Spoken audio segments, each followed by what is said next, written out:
Hello. You know that if you're hearing me before the intro like this, that there is a bit of an error in production, and that is the case today, as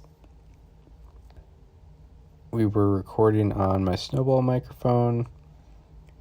We didn't have headphones or anything, so we didn't have feedback, and apparently the audio came out very staticky. Can't really tell you why. I don't know if it was an error on my part or how the microphone was set up or I don't know, but it was staticky. The worst part of it was probably around like the mark of between like 25 and 40 minutes. It self-corrected itself like somehow like 45 minutes into the episode, so our players to watch, players to highlight and previews of the weekend ahead come out pretty clean, so that's pretty good. At least we have that. But yeah, just a warning, I didn't miss that, obviously. It sucks. I put a denoiser on it, but it does kind of drown out Daniel and I. It almost sounds like we're underwater for a little bit, but the static was so present that it was very necessary. So it might be a little harder to listen to this one. I apologize, but yeah, that's how it goes. The content of the episode was too good not to just, we couldn't just, get rid of it. There was some good stuff talked about, so hopefully you can hear it well enough, and enjoy the episode. Welcome to Above Replacement Radio. I am your host, Chris Gianta. I might be becoming a bad baseball fan who can't enjoy the romantic things because of advanced statistics. 15 years from now, I want to be on the early baseball committee. Over there on the other side of the screen is Daniel Curran. I literally have the Fangraphs hoodie, the baseball reference t-shirt, just repping some stats, you know what I'm saying? It's not necessarily Hall of Fame, it's not necessarily above average, but we can guarantee you we are better than just the standard replacement level college sophomore.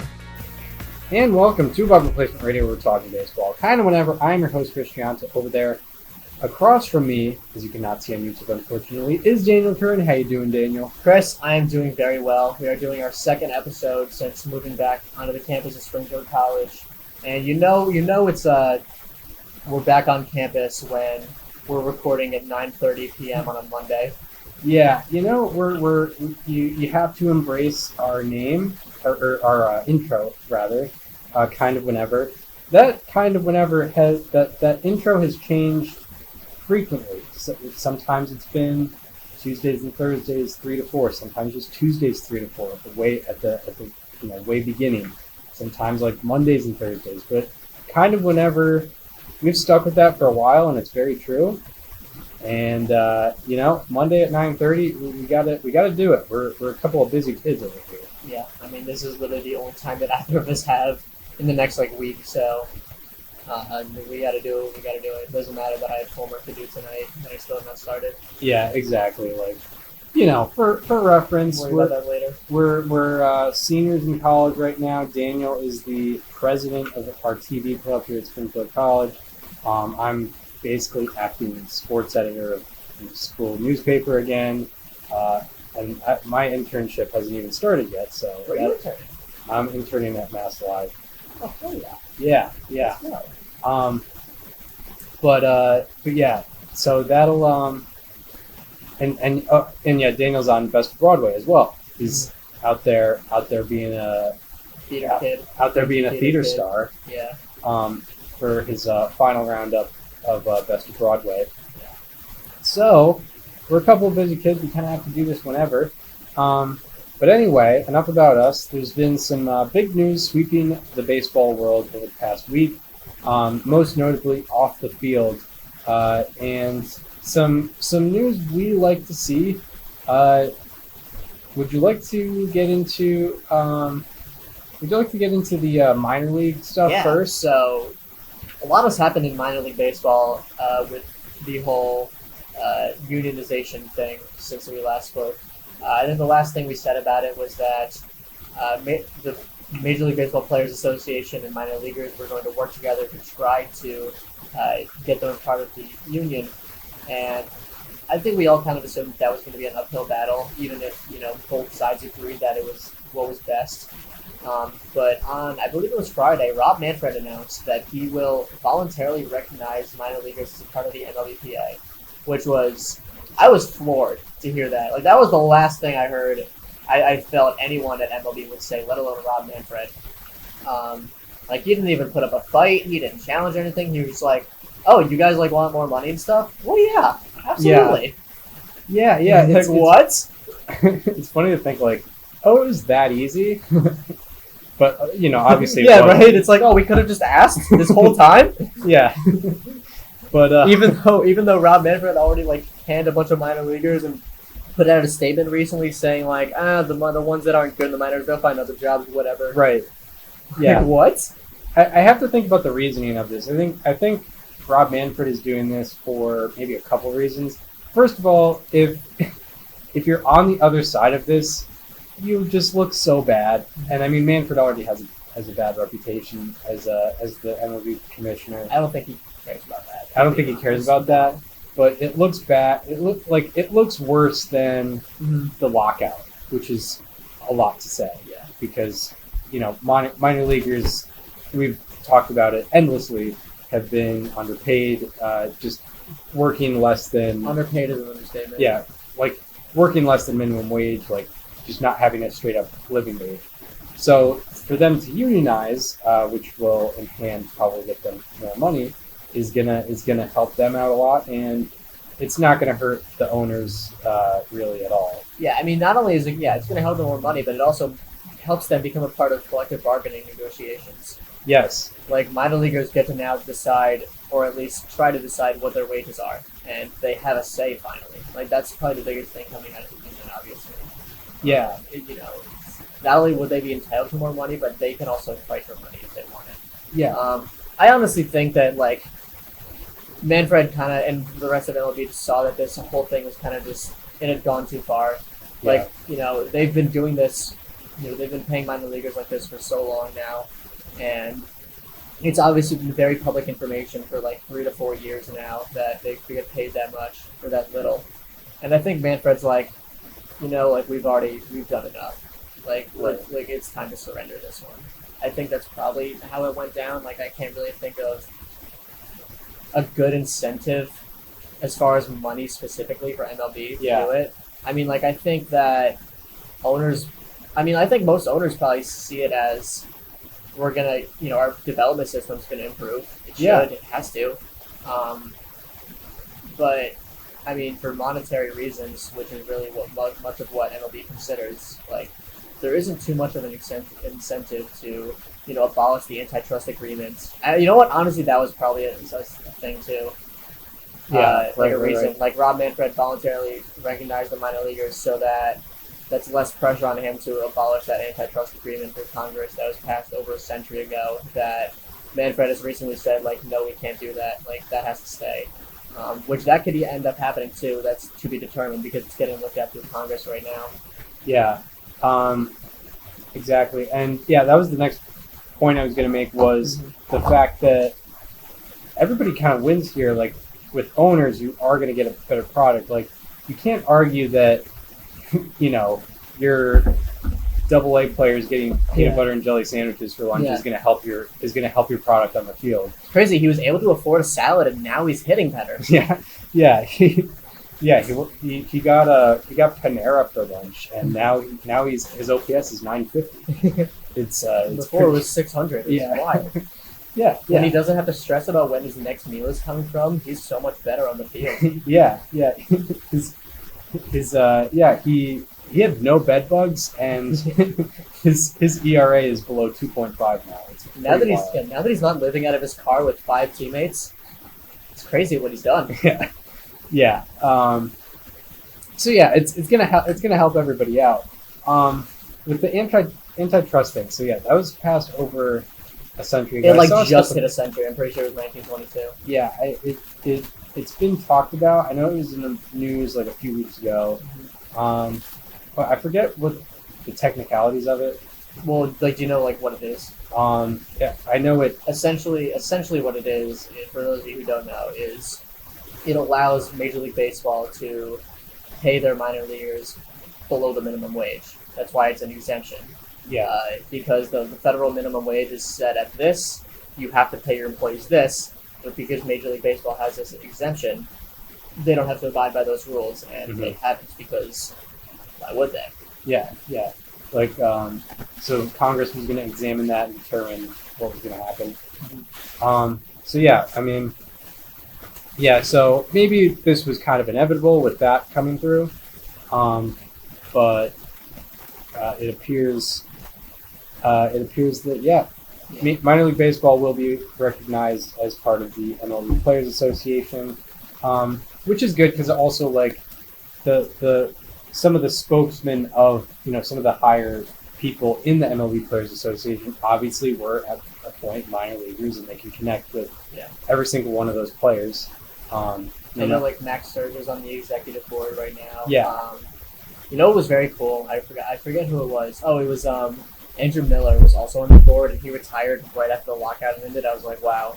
Like, he took it all the way up to the end. It was like, all right, I helped you guys, so I'm decent now. Like, he could have retired earlier and not been on that executive board that helped everyone out. Yeah, pretty legendary for sure.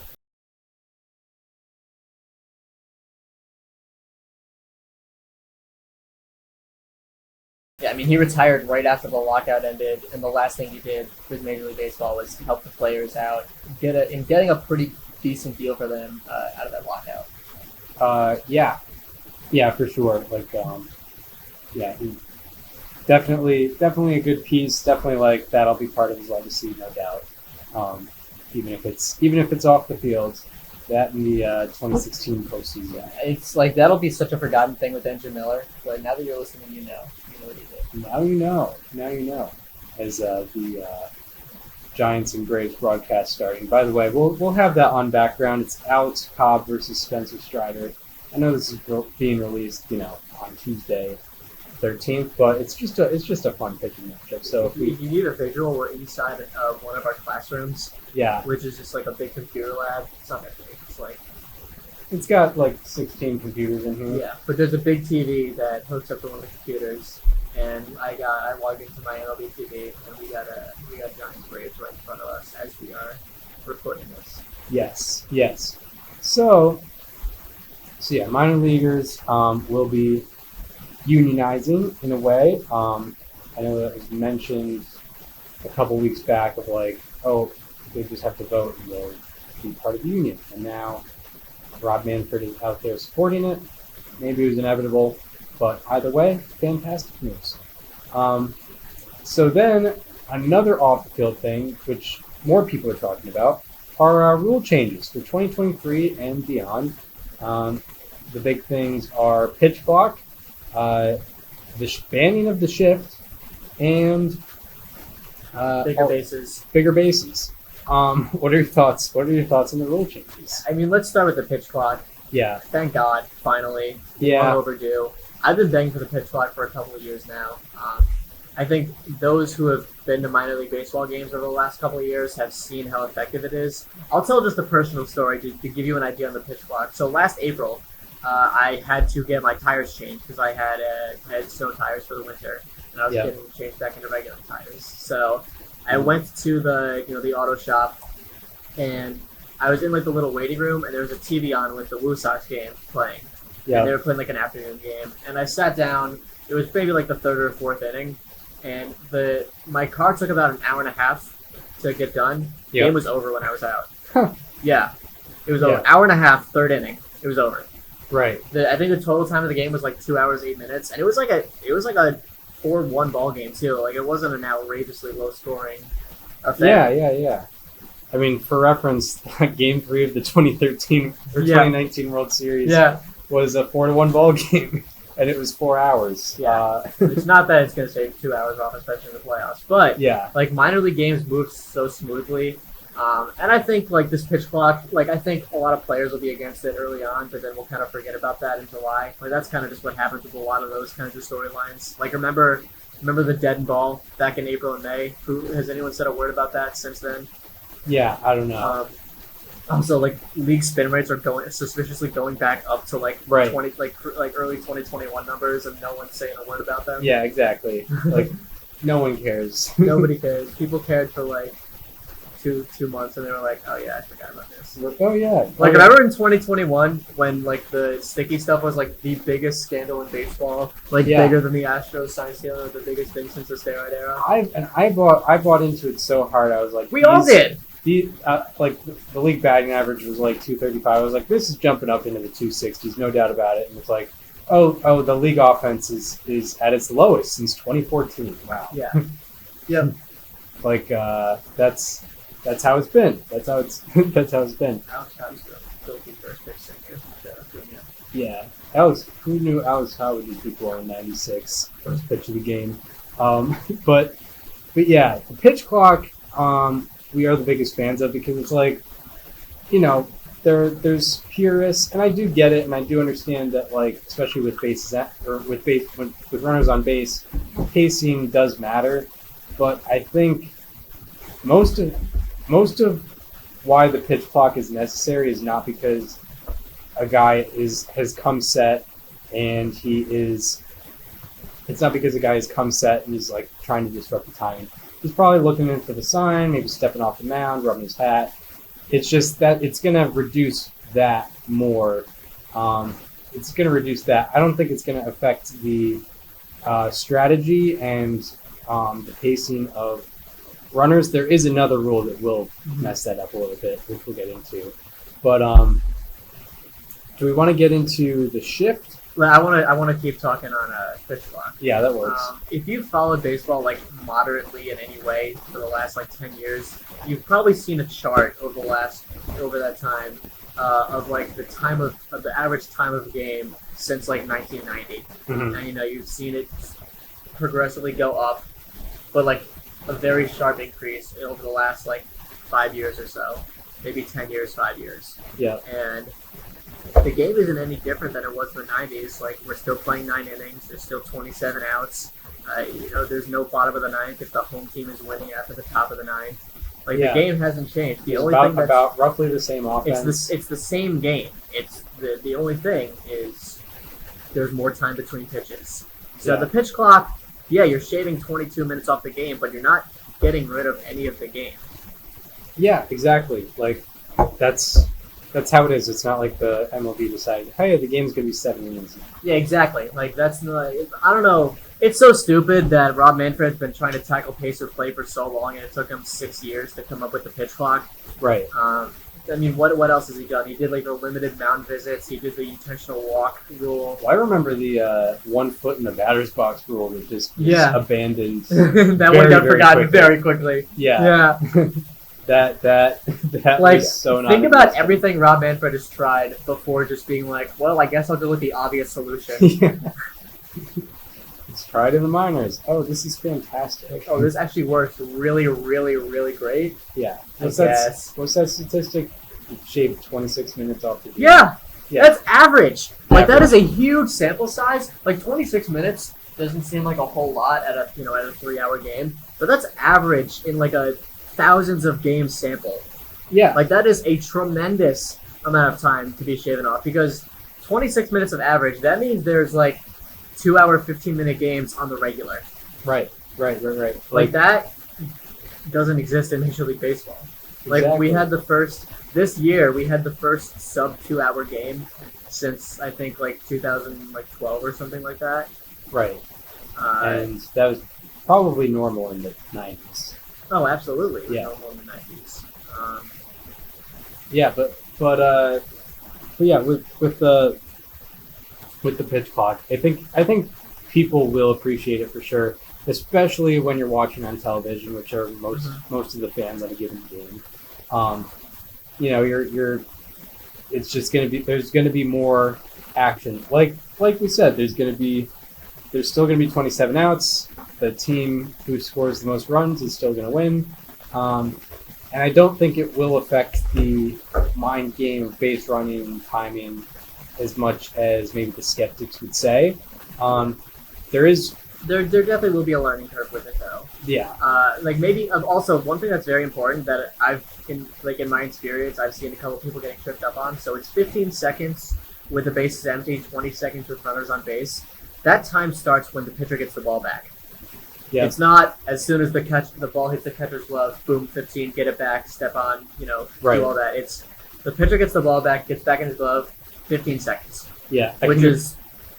Yeah. Yeah, I can imagine. I can imagine. Like, I'm trying to look at the pitch tempo leaders for the worst guys, but Giovanni Gallegos Is the slowest. averages 26.1 seconds with the bases empty. Wow. So I can Turn that imagine like Yadier Molina or whoever's catching at the time. Not Yachty next year. Yeah, not Yachty next year, but whoever the Cardinals catcher is, just like stalling, like he has the ball in his hand for like 10 because seconds. people were asking, like, hypothetically, can the pitcher, like, assuming the bases are empty and there's no risk, like, can the pitcher just take a walk before the catcher throws it back? Yeah, I don't know. Like, I feel like eventually there will have to be some policing of that, like, if it gets too extreme. right, yeah, and I mean it never got extreme in the minors, it seemed. So I feel like that would have been addressed in this way if it was in the minors. I know that there were like some skeptics in the minors that said like it's hard to hold runners on, which is understandable. I mean, like if there's 1 second left and you're a runner, yeah. but then again, like you could still pick off.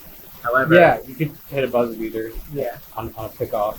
Sir Peter. A buzzer beater. He got him. He got the pitch off. You I can just imagine. Like, 3, 2, will he get the pitch off? Yes, he did. Ball one. And that's outside. It looks like I'm looking at the pitch tempo feed. Looks like all relievers right now. I don't. Maybe I have to bump up the qualifier here. That stays the same. Most relievers are screwed. Yeah. Shohei Ohtani has a slow tempo. So I understand. I know that like the average is 21.4 seconds with the bases empty. Huh. But I mean, he just has to shave 2 seconds off. I mean, it's good. That is good. But yeah. Or no, actually no. It's just shave 7 seconds off because its base is empty. It's 15 seconds with the base is empty, 20 with none on base. Because I look at this Jeff Passan article. Yes. So yeah, he'll have to do some work. But luckily, unlike the sticky substance thing, it's going to be an off-season adjustment instead of a mid-season adjustment, which is good for the players. I was going to say, like, if you're a pitcher, you can, time yourself from the mound while you're like doing like bullpen during the winter. Like, exactly. At least, you don't have to. There doesn't have to be like a learning curve for that. Exactly, which is a good thing for sure. Before the shift, we could get into pickoffs. Yeah, so this got very varied in the article, but there's a rule where there can only be 2 pickoffs per plate appearance, and if there's a third and it's unsuccessful, it's a balk, and the runner advances. Right. Which is very stupid. Yeah. Like, how often is there a 3 pickoff plate appearance in a game?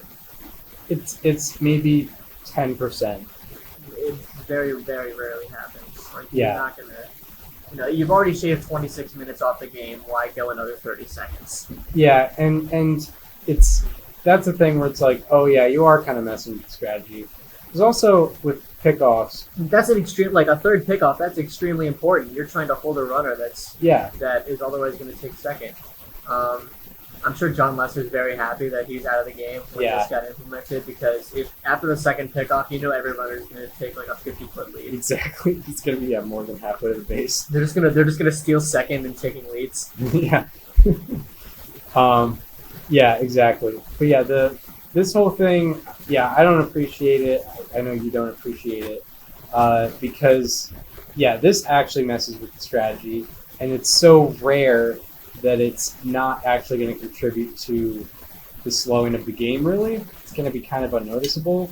But what's going to be noticeable is when, Trey Turner's on first base, and it's an 8-pitch plate appearance because, like, Max Muncy's fouling off baseballs like crazy, and the guy already used his two. If Trey Turner's on the Dodgers next year, but depends. Point. Yeah, well, maybe Max Muncy goes to the Tigers with or no. Even though he just got an extension with the Dodgers. Yeah, he got traded. Obviously, but you already used your 2 pickoff attempts in the first 3 pitches. It's like, yeah, Trey Turner's most likely going to steal that bag. And yeah, as we mentioned, like we don't have any statistical data on how many plate appearances have 3 or more pickoffs. I would imagine it has to be. I mean, like, if we're talking just plate appearances with, let's say, a guy on first, it has to be like less than 1%, right? It can't be. Yeah, of plate appearances, it's definitely kind of insignificant to where it's not going to affect the pace of play, and it's going to be very annoying, and it's going to be a major adjustment for pitchers. And if a pitcher is annoyed with this, I cannot disagree with him. That's if you're upset about the pitch clock, I can't imagine how upset you're going to be with that, because that's so stupid. Pitchers really just got kind of screwed in this whole thing. Yeah. Like, they have to throw the ball quicker, they can't pick off as much, and now the shift. Do we want to get into that? Yeah, the shift. The shift is essentially being banned. The technical rule is for all pitches, there has to be at least 2 men on each side of the infield, which does mean the 5 infielder shift is still in play, which is cool for when there's the winning run, the bases loaded with no outs, the winning run on third. Nice. I did wonder about that, but that one is still in. This sucks. Yeah. This just isn't it. It's funny. MLB did a great thing with the pitch clock, and they had to ruin it by doing 2 stupid things with the pickoff rule and banning the shift.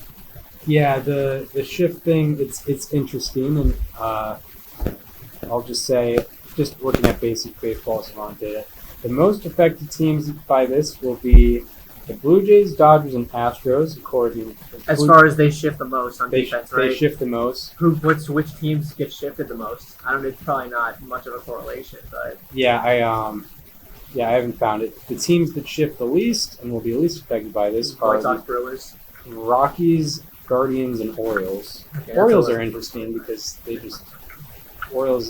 Since when was Willie Calhoun on the Giants? I don't know. That was my 2018 AL Rookie of the Year pick. Nice. Yeah, that one went really well. He was in the Yu Darvish trade. I was like, the Dodgers just traded away this stud to get Yu Darvish. Yeah.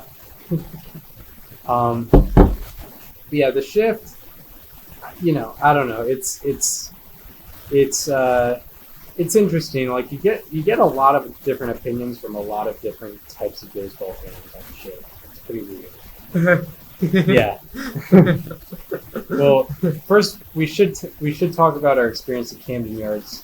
Part of the Sabre 52 convention was we all went to Camden Yards. Everyone from the convention basically had the chance to go to Camden Yards to watch Red Sox Orioles, and there's always the people behind you, and 90% of the time they're annoying. And this was one of the times, and I don't want to say they're annoying. It was just like they're a little. They had a conversation that I've heard 50 times. It was not only was it a conversation that you've heard 50 times. It's an exact conversation that we've mockingly recited, and it was word for word. Yeah, how we mock people's views on the shift. We could have said their sentences for them. Yes, because of how we could have completed their sentences. Yeah, It was like what do you think of the shift? Oh, well, I think it's stupid. I don't know. You're a professional player. I think you should learn to hit it the other way. Yeah. Well, I mean, I don't know. What if they shifted Tony Gwynn back in the 90s when he was hitting .394? Oh, he would have laughed at it. He would have just gone the other way every time. I think that they should just bunt. Yeah. Like, it was the same thing. Yeah, it's the same thing every time. And that's exactly what their conversation was. Yep, that's exactly what it was. Which, I mean, I don't know. You and I are watching Spencer Strider right now. Do you think the average major league hitter could casually just slap 98 inside the other way. Right. Probably not. Yeah, no.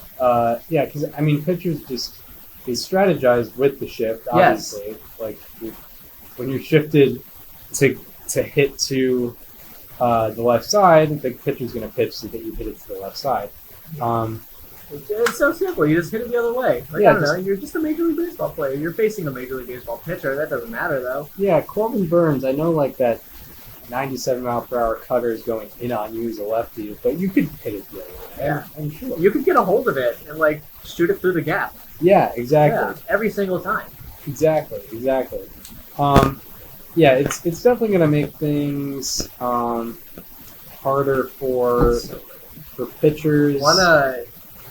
One thing that I saw that was very funny was because of the rule. You know, in arena football, when like the running back will start going like as this like right before the snap. Oh yeah. Imagine an infielder like because it's two men on each side of the infield as the pitch is being thrown. Imagine the shortstop as the pitcher goes into the lineup is running over to the like second base side. Make a lot of sense. Because like in theory, right? Yep. It's a loophole. Yeah, it would. Yeah, like freaking like Javier Baez just Yeah. sprinting up the middle as Casey Mize delivering it. Actually, probably not. Santiago Espinal, like after the first inning, is winded. It's like, coach, I need a break. Imagine Lindor. It's like, and here's the 8th pitch to Kyle Schwarber. Wasn't that bad here? Lindor just passes out on the field. It's 98 degrees at Citi Field. His stomach, he's on his stomach on this pitch at bat. Yeah. Oh, No, it can't do that. well, Bryce Harper makes an out on the 9th pitch. Here comes Kyle Schwarber. And Luis Guillorme is now in Francisco Lindor. He comes out with heat stroke. Oh man! After running up and down the infield 17 times that inning. Oh god! I really hope we see that next year. Yeah, the old arena football play. Arena football, baseball. Oh man. Yeah.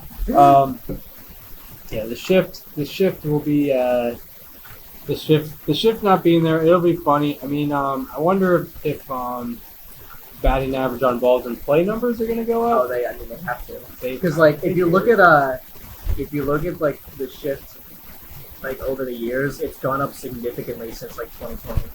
Right. Like it used to be like maybe 15-20% of all batters or like all plate appearances through the shift. Now it's like 30% because guys are shifting up the middle. Guys are shifting to righties. Yeah. Like it used to just be like the big power hitting lefties get shifted. Yeah. And Albert Pujols.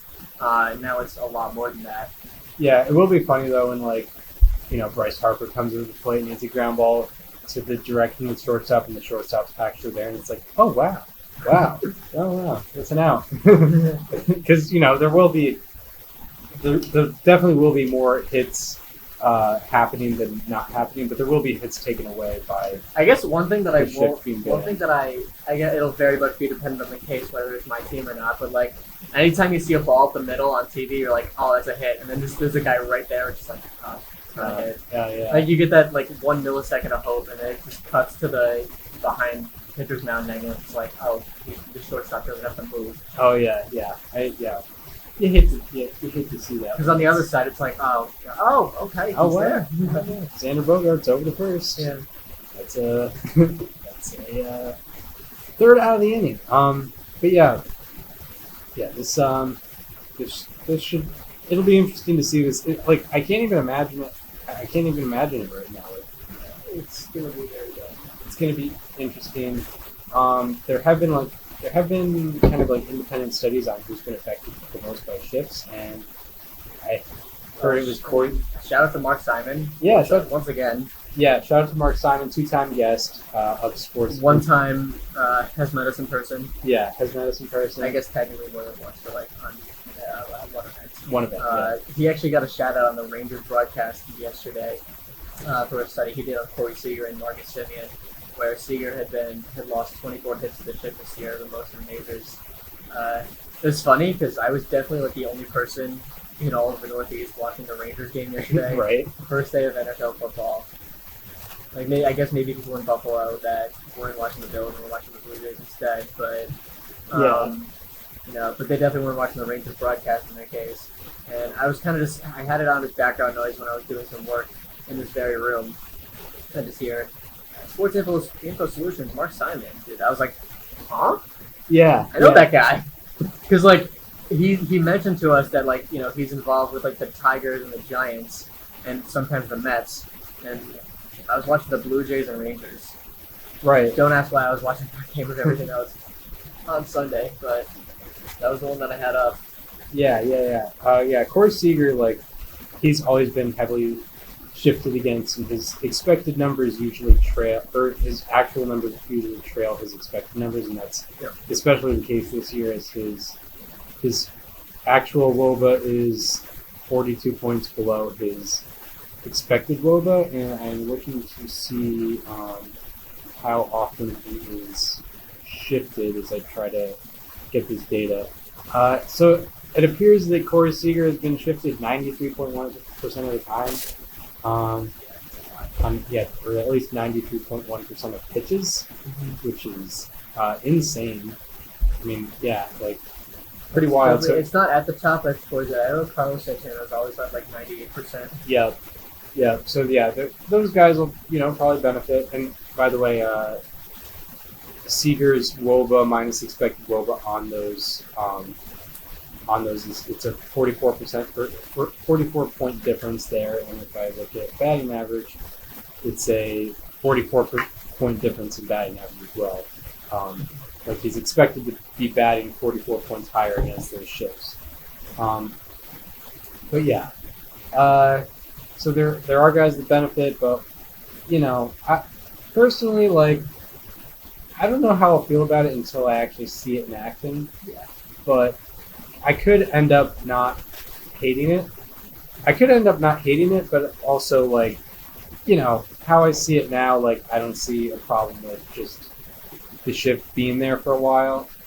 I mean, you get 9 players, generally speaking, you've been able to do that. I mean, that was exemplified. And obviously in 1946, when Lou Boudreau, player manager of the Cleveland Indians, decided to shift on Ted Williams, and it's been like that ever since. So, I don't know, and it's just we've accepted it for 76 years, but now it's gone. Yeah, it's so dumb. Yeah. We'll see how it. I really do hope we get that arena football strategy though. Yeah. Like it's probably unlikely. But, like, it's technically not. With runners on base, pitchers are about to have the slowest windups ever. Yeah. Like, the old Marcus Stroman pause. Gleyber Torres is going to be so happy every time Nestor Cortez is on the mound. Yes. It's like, oh, thank God. I can, like, jog over there at least. Yeah. Teams are having pitchers practice their balance points. Some team's going to sign Johnny Cueto immediately. Yeah. Like, not even because of his resurgence with the White Sox this year. It's like, we need a pitcher that can keep our shortstop alive. Yeah, right. So yeah, it'll be fun to see what these teams pull next year. How it affects the game of baseball and BABIP numbers. Yeah, it will be funny next year. It's like, oh, this batter's getting BABIP. He only has a 310 BABIP. Or it's like, oh, this guy has a 410 BABIP. No way. Right. And it's like Luis Ariz. Yeah. But yeah, that's the shift fan. Bigger bases. That's not really good. Apparently, it's to decrease injuries. Yeah, which is cool. That's fine with me. I guess it'll. I mean, the only thing I can really think of is what it's going to attempt is like. Alex Cobb just kicked the ball.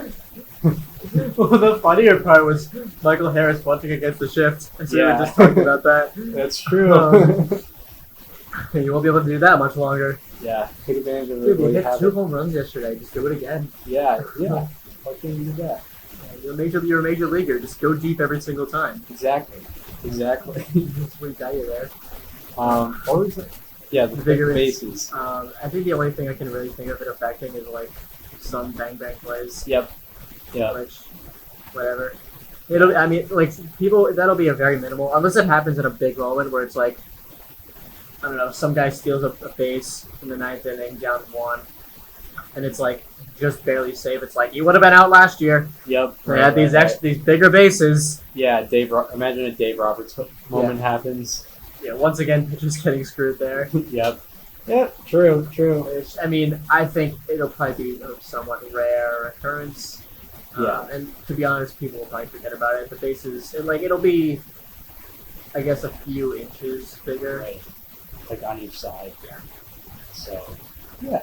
The reward of it is probably going to be there. So that's good. Yeah, less, there are always those scenarios where, like, the pitcher's covering first, doesn't see the base runner coming, there might be a collision, there's danger there that is less present when there's bigger bases. So I think the next big rule watch has to be the automated strike zone. Yep, that'll be the next big one. Which I think I was listening to an interview with an MLB official on the Mariners broadcast the other day, and they said they are examining it and it's not out of the question. Yeah. Which obviously not for next year, but we need it right there. Yeah. We need it right there. Yeah. That was not a strike. Yep. Michael Harris was struck out on a pitch inside. Very good frame by. No, I think it's Sally. Is it? No, I don't know. I think it was Mustard Post. Was it Came Austin? out of the pack. No one will be happier about the automated strike zone than the Kansas City Royals, who no longer have to keep framing or worry about framing. Yeah, whenever that happens. Salvador Perez got to be so happy he already got his extension. Yeah, they're banking on it hard. Or I guess, it's not going to matter by the point it's his implementation because he'll be too old. But like, I'd be willing to bet he maybe lost out on some dollars based on his ability to frame. Or lack thereof. MJ Melendez definitely praying for it because he has bottom tier framing, as I've been witness to all year. Right. Yeah. So yeah, automated strike zone probably is the next. That's the next big one. For sure. There's been talk of the pitch clock for a while. There's been talk of it's been the shift for like a year now, and we've been talking about the automated strike zone for so many years now. Yeah, especially there are those social media moments where the scorecard. Yeah. Account. Oh yeah. It's funny because every 3 months there will be a viral clip where the automated strike zone gets a call wrong. And it's like, oh my god, it doesn't work. It's like, do you know how many times umpires mess up calls? Yeah, exactly. Where every 3 months we have one instance where the robo-ump messes up. Yeah, right. Yeah, exactly. And all of that is just poor framing. Yep. It just looks bad, but it's actually a fine pitch. So, before we get into players to highlight, we'll get into a player that is above the how about that segment. He's above the how about that segment. He's been great for, obviously was great, didn't allow any runs, but he was talked about enough to where it was all right, we can't really highlight him in the how about that because he's not a sneaky player. Mm-hmm. But we should acknowledge him because, just a generally underrated player on a team that hasn't really been getting any attention this year because, they haven't been horrible, they haven't been a playoff team. They're I think they would be the 8th wildcard team they're the 8th seed in the NL right now. Nice. Yeah. But yeah, Zac Gallen, he had a 42 and 2/3 inning scoreless streak. During that time frame, he also had a 1.47 FIP, which is nice. Well, or I guess obviously he didn't give up a home run. So yeah, that excludes the one scoreless inning that he had against Colorado. Against Colorado yesterday.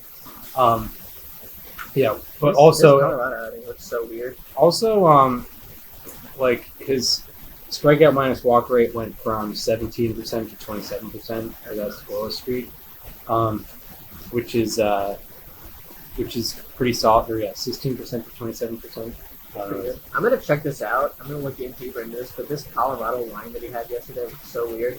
6 innings pitched, 4 hits, 3 earned runs, none of them home runs, Yeah, well, and no walks. yeah, he on the day I think he had a negative FIP because I was. Oh, he definitely did. Yeah, because he had 11 strikeouts and Yeah, 6 no, innings. his FIP went way down. Yeah. So yeah, so over his last So, 7 starts, 0.57 ERA, 1.22 FIP. That's insane. Single ground out, walk. Wait, what? Oh, this is the Diamondbacks inning. Oops.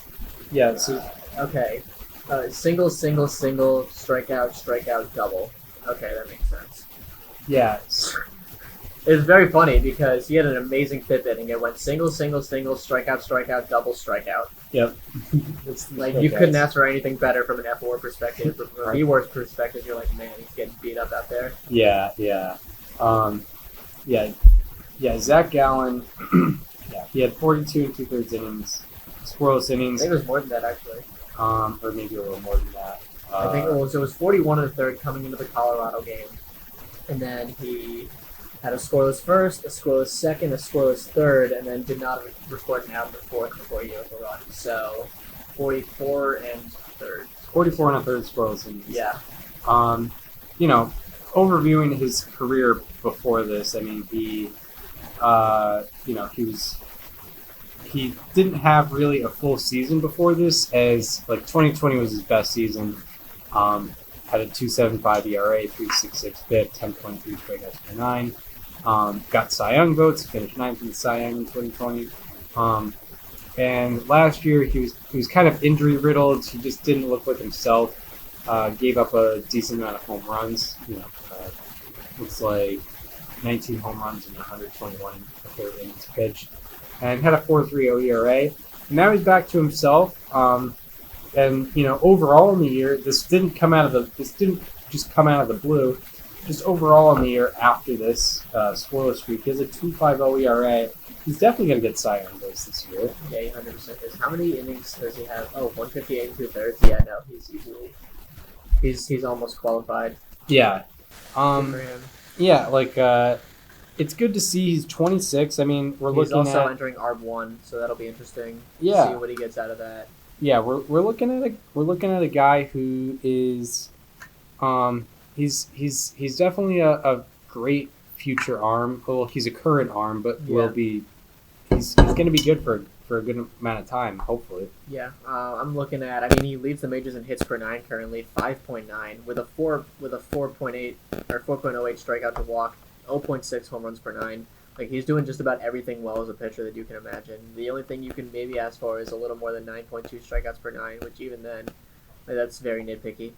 Yeah, for sure. I mean, and just looking at this span from an analytical perspective, I was looking at it before we recorded, and even if, like, when you include his start where he gave up three runs yesterday, there was still a lot of great differentialities. Like strikeout rate went from 23% before that span to 35%, which is wild. Walk rate went from 7% to 5%. Barrel rate went from 9% to 5%. So his barrels were going down. Probably explained why he's hasn't given up a home run in 7 starts now. Yeah. That's just some great quality pitching. He definitely earned all of that scoreless streak. Came to an end, and I mean, it's amazing to look back on. Like when was the last time we saw 40 innings scoreless? Sarah Lang's definitely had a tweet about the longest ones in history. Yeah. Oral Hershiser obviously is the longest at 59 and 2/3 from 1988. But, Yeah. Zac Gallen was up there on the top ones. I'm trying to find where that was. Yeah. I just was it.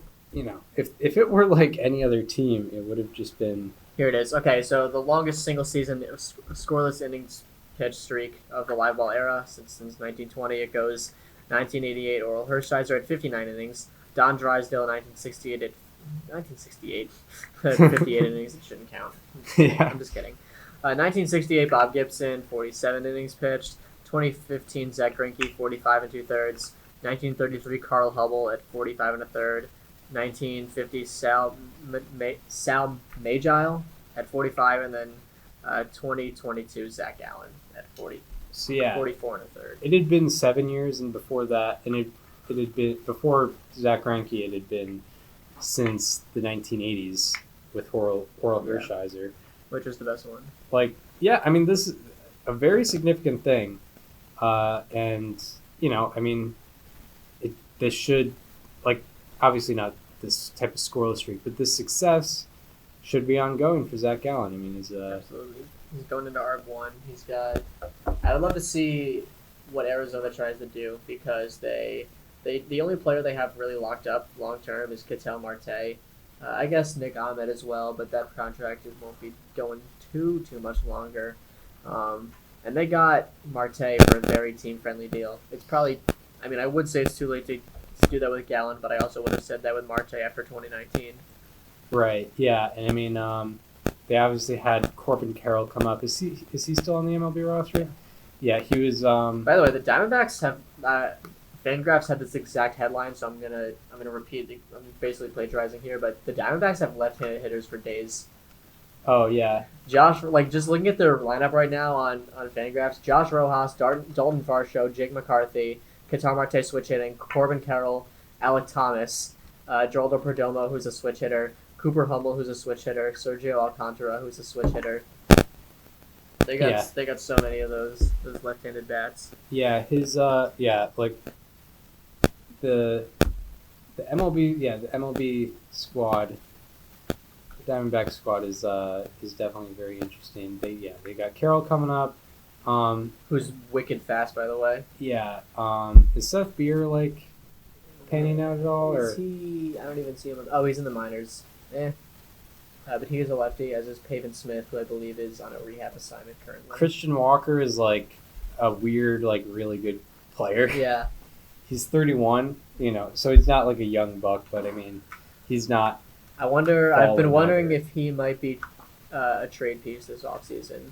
Could And very if well he be. is, I would like him in Boston a lot. He would Yeah. probably be my number one target. Right, yeah, especially like Like, you could put Casas at DH for right now and platoon him at first with Walker.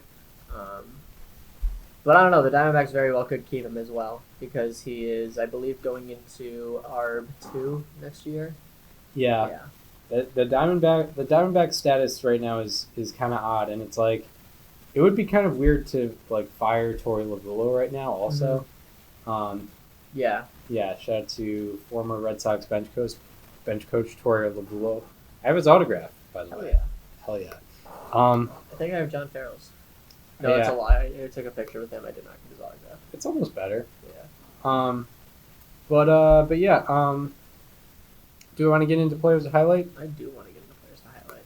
All right, so now it is time for the part we have most prepared for, and we'll start off with our Monday, or actually the episode will come out on Tuesday. By the way, all these stats that we're talking about are going into Monday. Going into play of Monday, September 12th. But this is our Tuesday, September 13, 2022 edition of How about that? Who do you have for us today? So for my How About That, I'm not talking about a guy that's particularly under the radar. Like, this guy's been recognized as one of the better players in the league for a few years now. Yep.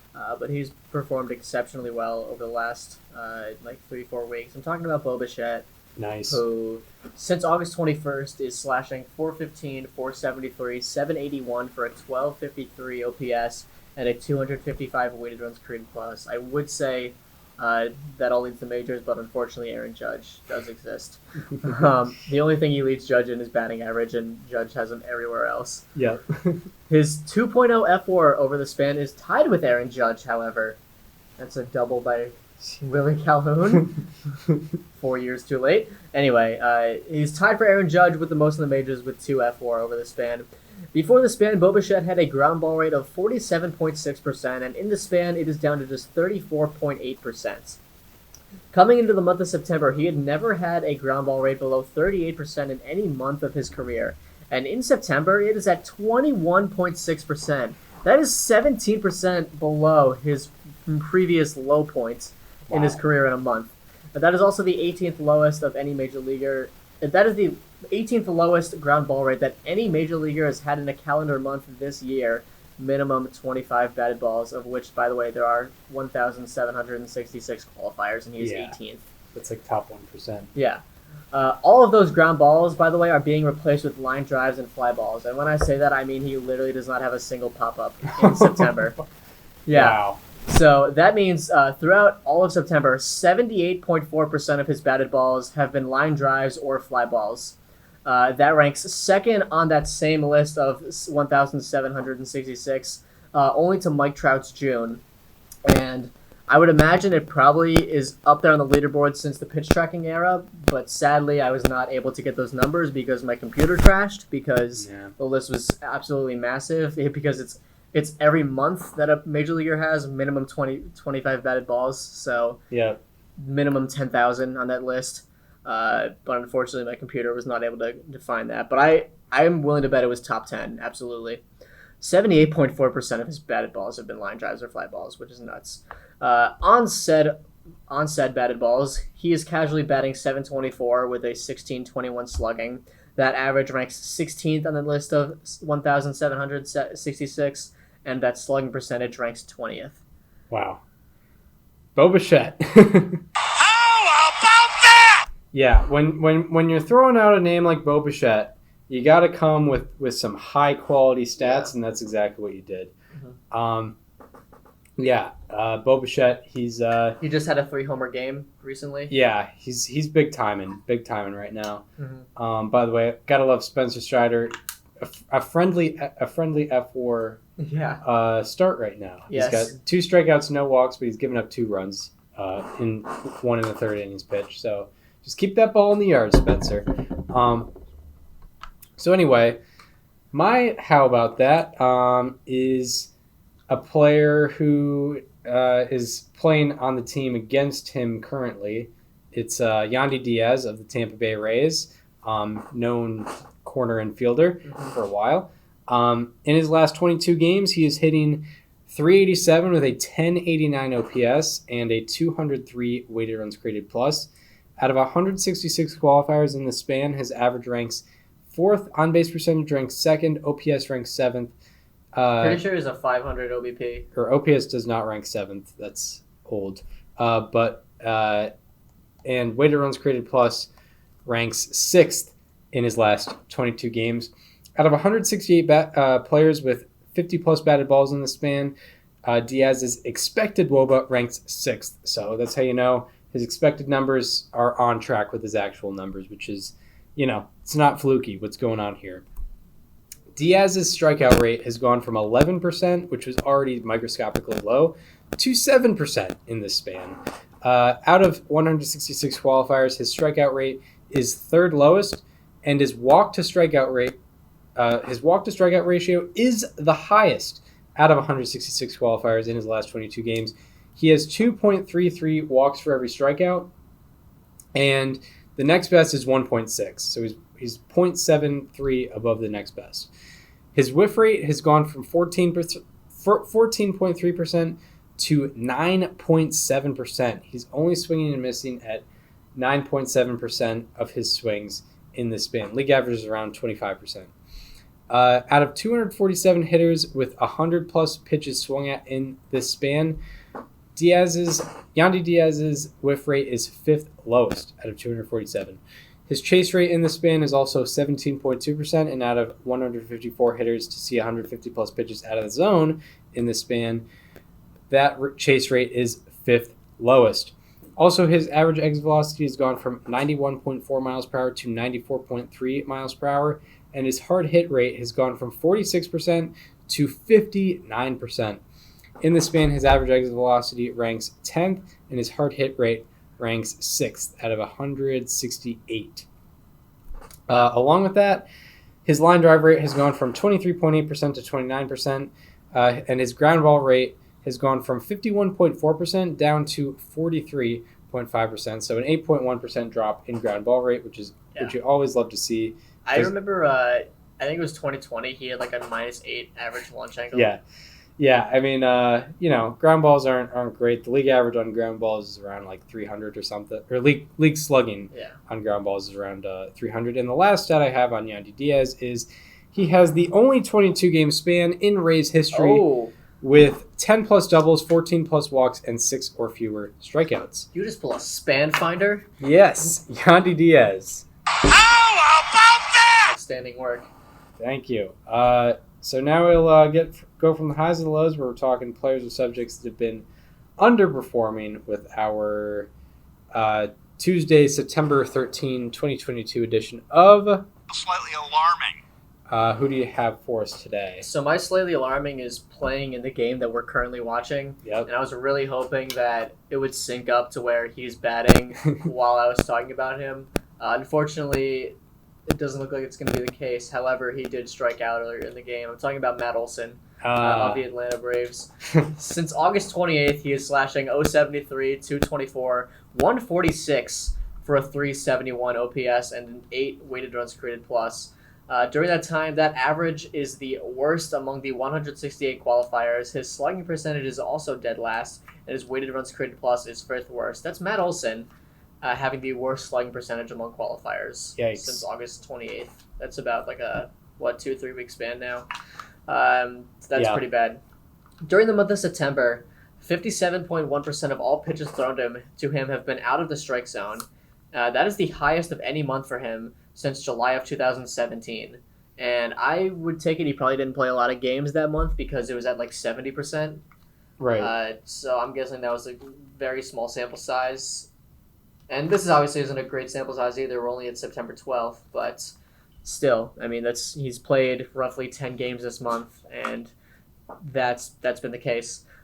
With that, his chase rate is also at 32.7%, which is also a high for him since July of 2017. However, his chase whiff rate is only at 33.3%, which is pretty low.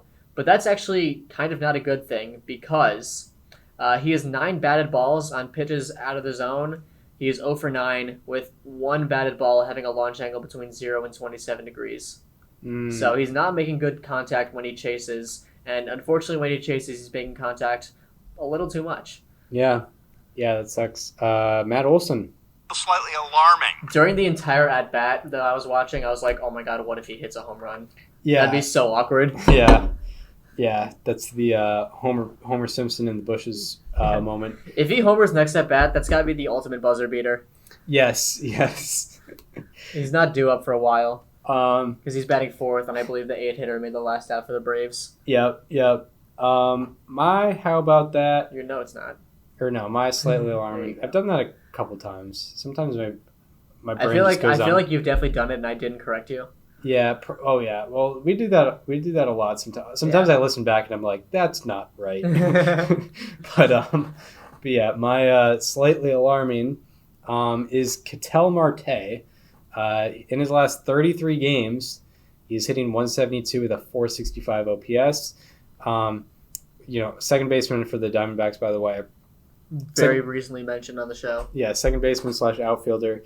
And also in 2019 got 4th in the MVP vote, and he got an extension from the Diamondbacks earlier this year. Out of 153 qualifiers in this 33-game span, his average is 3rd lowest, on-base percentage is 2nd lowest, OPS is 2nd lowest, and weighted runs created plus is 2nd lowest. Shout out to Miles Straw being that worst hitter. But anyway, out of 144 batters with 90-plus batted balls in this span, Marte's expected WOBA is 15th lowest, so expected stats kind of on track. Or not far off from his actual statistics. His strikeout rate has gone from 17% to 23%, and his walk rate has gone from 12% to 5%. So that strikeout minus walk rate, which is traditionally used for pitchers, has gone from 5% to 18%, which is not good from a hitter's perspective. Yeah.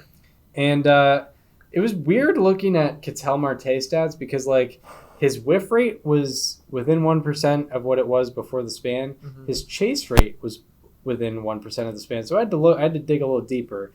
So it's on specific counts. His performance has gone way down. His walk to strikeout ratio on 3-2 counts has gone from 2.1 to 0.4. And his walk to strikeout ratio through 2-2 counts has gone from 0.6 to 0.1.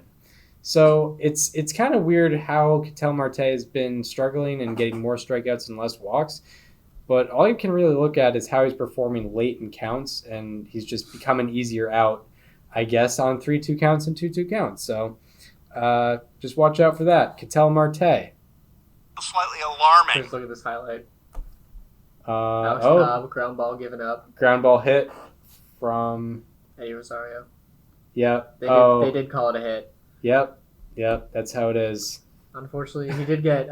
He looks fine, but he got hit on the leg by that ball as it was a comebacker. Trainers came out, but it looks like he stayed in the game. So right. Yeah, that sucks. Slightly alarming today are Ketel Marte and Matt Olson. Yeah. Dude, Bolt's leaderboard is still very much a thing. All right. Trey Turner's at 117. Bobby Witt Jr.'s at 87. All right. Getting that distance, we love to see. Corbin Carroll, though, he might give him a run for his money if he gets regular playing time. Nice. That dude's a freak on the bases. Same with O'Neal Cruz. Nice. O'Neal Cruz is... Oh, never mind. That's average sprint speed. No, wait, it is Bolts. O'Neal Cruz is 7th in Bolts. Wow. He's played a half the year. Yeah, true. Yeah. Wow. So, yeah, now we'll get into a preview of the week ahead.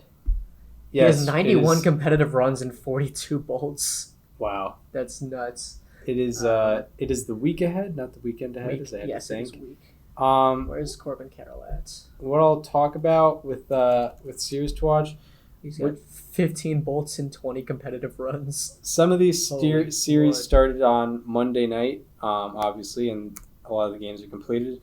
But the Blue Jays and Rays are playing 5 games against each other. Baby. That's a lot. Oh, baby. Yeah, because they had a series together before the lockout. And honestly, I can't really say it's like a fight to stay in the wild card race because, I mean, as of right now, Monday, September 12th at 10:39 p.m., currently the team outside of the team closest to the wild card spot, who's not in a wild card spot right now, is the Orioles, and they're 5.5 out. That race looks like it might be kind of closing. Yeah.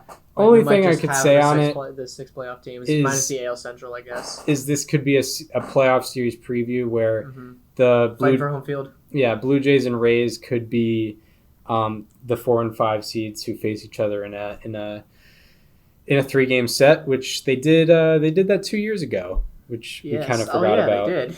Yeah, it's not really the same at all. Yeah, the Blue Jays were a very different team. Yeah, the Rays were a very different team. Yeah. Rays are always a different team. Yeah, the Rays. Yeah, the Rays are just a different team every single year. Yeah, they're like they didn't have Shane McClanahan hadn't even made his major league debut. That's funny. He made it the next round of the playoffs. Yeah. Drew Rasmussen, I don't think was even like on the 40-man. You're right. I'm trying to think. They had Blake Snell, Tyler. Yeah, that whole World Series, like when you look at the Rays rotation in that World Series, it was literally Blake Snell, Tyler Glasnow, Charlie Morton in the games 1, 2, and 3. Yeah, it's much different now. I mean, Glasnow did get a 1-year extension, but other than that, it's like those guys aren't there anymore. Right. And they did a bullpen game in Game 4, which they won, of course. Yeah, the Blue Jays. Blue Jays and Rays will be facing each other 5 times from Monday to Thursday. So 4 more times if you're listening as soon as possible. And then on the flip side of short series, 2-game series is between the Padres and Mariners. Share a spring training complex. That is at T-Mobile Park. More for the Padres trying to uphold their standing in the wild card spot. The Brewers are 2 games out right now, and the Padres, we've established, have a bit of a tougher schedule ahead. I think they still have to face the Dodgers 6 more times. So yikes. And the Padres do? I think so. Yeah. The Dodgers own them, by the way. Yeah. Like it's like this time last year, not even last year, but like 18 months ago, we were like Padres Dodgers the best rivalry in baseball. Yep. And both teams have changed so much for the better since then. It's like this isn't even a rivalry. Yeah. It's just a joke. Oddly enough. But yeah, the Brewers are 2 games out. They play in the NL Central, and the Padres are 2 games up, and facing the Dodgers a good amount. Have a tough schedule ahead, and part of that is against the Mariners. What do you got for the day-by-day matchups? So oddly enough, not a lot is announced for Tuesday. That is weird. Let me see. There's a couple of doubleheaders. One thing that's interesting: Hunter Brown will be pitching for the Astros. I don't know if you caught any of his debut. He's the number 1 pitching prospect. He pitched really well his last time out. Interesting. He'll be facing the Tigers at Comerica.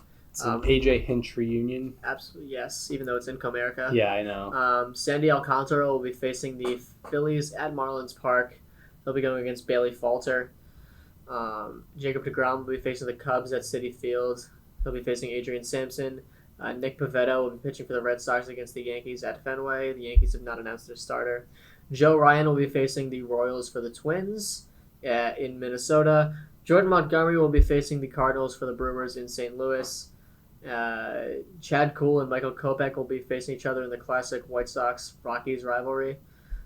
At Guaranteed Rate Field. Forgot the name of it for a second. Ooh, what do I go with for matchup of the night? I'll just say Kyle Wright and Jacob Junis facing each other in Braves-Giants. Jeffrey Springs and Alek Manoah facing each other in Rays-Blue Jays at Rogers Center. And Clayton Kershaw and Merrill Kelly facing each other in Dodgers-Diamondbacks in Chase Field. Matchup of the night comes from Mariners-Padres. You got Yu Darvish versus Logan Gilbert. Yep. I'll go with that one. Yeah, that's a good one. That's a good one. Yeah. Tough decision. A lot of good matchups there, but I think that's the one I'll take to the bank. Pirates Reds in Cincinnati. You got Rowan's Knee Contreras versus Nick Lodolo. A couple of young arms that have been very good this year. Contreras has been very underrated for sure. Patrick Sandoval will be pitching for the Angels against the Guardians. Mike Trout will be going for his 8th straight game with a home run. Yeah. That would tie a major league record. All right. Christian Javier will be going for the Astros against the Tigers. Joey Wentz will be pitching. He was a former first-round pick. He was in the Shane Green trade. Yep. Kyle Freeland and Dylan Cease. This is very funny. So Dylan Cease has 2 plate appearances combined to current Rockies hitters, and he has a 905 xWOBA against. Dang. But just seeing that color red on the, it's so unnatural to me. Yeah. I want to see who it was. CJ Cron twice, and he homered. Okay, that makes sense. By the way, CJ Cron hit a 505-foot home run. Yeah. That was cool. Yeah, it's wild. Mike Clevenger and Luis Castillo will face each other in Padres Mariners. Kyle Gibson and Edward Cabrera will face each other in Phillies Marlins. Drew Rasmussen and Ross Stripling will face each other in Rays Blue Jays in the series of how are these guys that good? Yeah. Brian Bale will face the Yankees for the Red Sox. He's an exciting young arm. Zach Greinke and Sonny Gray in the Classic of 2014. Ooh, that's match for the night. Easy. Dane Dunning will face the A's for the Rangers. Big ground ball guy, of course. I skipped one. Charlie Morton versus Carlos Rodon in Braves Giants. And matchup of the night easily is going to come from Brewers Cardinals. You got Corbin Burns versus Adam Wainwright. And yeah, it's an easy one. Yeah. Yeah. You can't not with that. Also, that will be the game where Adam Wainwright and Yadier Molina break the record for the most common battery. Yeah, they're tied with Mickey Lolich and what's this the other guy? Yeah, the other guy. Yeah, they'll break that record. It'll be the 325th game as a battery together. That's very cool. Right. I feel like that record's probably going to stand for a long time, right? It's cool that it's happening in St. Louis too. Yeah, I don't know. It's hard to imagine 2 guys staying with the same team for their entire careers as a battery. Yeah, especially a guy staying a catcher his whole career. Yep, exactly. Yeah. We're already talking about when Frutchman is going to make a shift to first base. Wow, nothing is announced Thursday. There's 2 full matchups announced Thursday. So I'll just say Kevin Gausman's pitching for the Blue Jays against the Rays. Carlos Carrasco is pitching for the Mets against the Pirates at Citi Field. Daniel Lynch and Dylan Bundy are facing each other in Royals Twins in Minnesota. Miles Michaelis is facing the Reds for the Cardinals in St. Louis. And matchup of the day for now, comes from Phillies Marlins. Noah Syndergaard versus Pablo Lopez. Yeah, I'm looking at this, and Pablo Lopez has a 4.04 ERA. Yeah. Remember when he was a like, Cy Young contender? Yeah. Dang. He had like an 0.69 ERA through whatever. Yeah. Dansby Swanson with the ground out. Hate to see it. That sucks. He was my player to watch. I thought that was gonna be a good one, but apparently he's just, as the kids say, mid this year. He's a 1.02 ERA plus. I'm intrigued by where people are fighting apart. back at our house. What? Yeah. Okay. Love to see it. Playfully. Okay. Fighting, like not actually. All right. That's good. Since the start of June, Pablo Lopez has a 5.42 ERA. Oh no. Not great. That's not ideal. Not ideal. Noah Syndergaard probably does too. Yeah. That's matchup of the night for right now. Not a lot. I mean, obviously it's a Thursday, so there's not a lot of games. Yeah. But also nothing's announced right now. Right. All right. Well, that's it for this installment of Above Replacement Radio, the 209th. Shout out to Stockton, California, and the Diaz brothers for the episode 209 of Above Replacement Radio. I know. I thought you meant Edwin and Alexis Diaz. No. I was like, what connection do they have to Stockton? No. They're from.